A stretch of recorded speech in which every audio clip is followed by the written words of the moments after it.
Do you know that less than 30% of Americans have a financially based retirement plan, and an additional 60% have what I'd like to call a biological retirement plan? Never heard of that? It basically means that they plan to work at a job they hate until they have a massive stroke at work and die. Fun stuff. Anyway, welcome to Weird Money.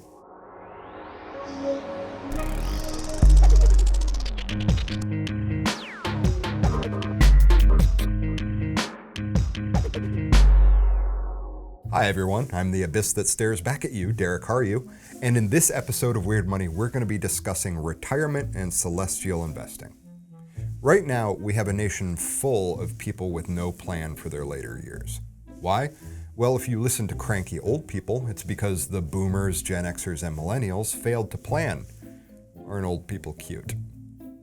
The greatest generation likes to forget that they came from a time when you could have one mildly skilled job for 40 years, and those days are all gone. Where you were guaranteed a pension, those don't even exist anymore. You could buy a house for a single year's salary, and yes, that's adjusted for inflation, so shut up. And Social Security was a sure thing at the time, but that's poised to go up in smoke any second now. So most of us lazy young people actually need to come up with a plan of our own. Mutual funds have garbage interest rates. 401ks are bubbles that are just waiting to burst. My alpaca farm didn't work out. The steaks were good though. So what the heck are the rest of us supposed to invest in? Let me introduce you to the world of celestial investing, also known as financial astrology.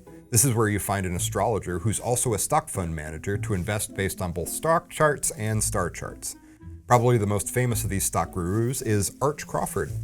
Wait, that's not Arch Crawford. That's Arch Crawford. Since 1977, Arch has leveraged extensive research into astrophysical phenomenon, astrology, and its correlation to market performance to guide his investment strategies. Sounds pretty impressive, huh? Well, he also hasn't updated his website since 2003, so as always, do your research. A more prominent financial astrologer that hasn't fallen off the face of the earth is Nepal Santosh Vashitha. Now, most astrologers don't have an overabundance of references, but Vashitha boasts clients ranging from Hollywood and Bollywood celebrities to Nepal's Minister of Finance. In 2017, he was named the best astrologer by the Asian Astrologer Congress, the International Ministry of Magic, and the World Astrology Federation. By the way, 2 of those are real, and 1 is a Harry Potter reference. Stateside, we have examples like W.D. Gann, a financial astrologer born in Texas in 1875 who became a legendary trader. Even industry titans J.P. Morgan and Charles Schwab consulted with financial astrologer Evangeline Adams.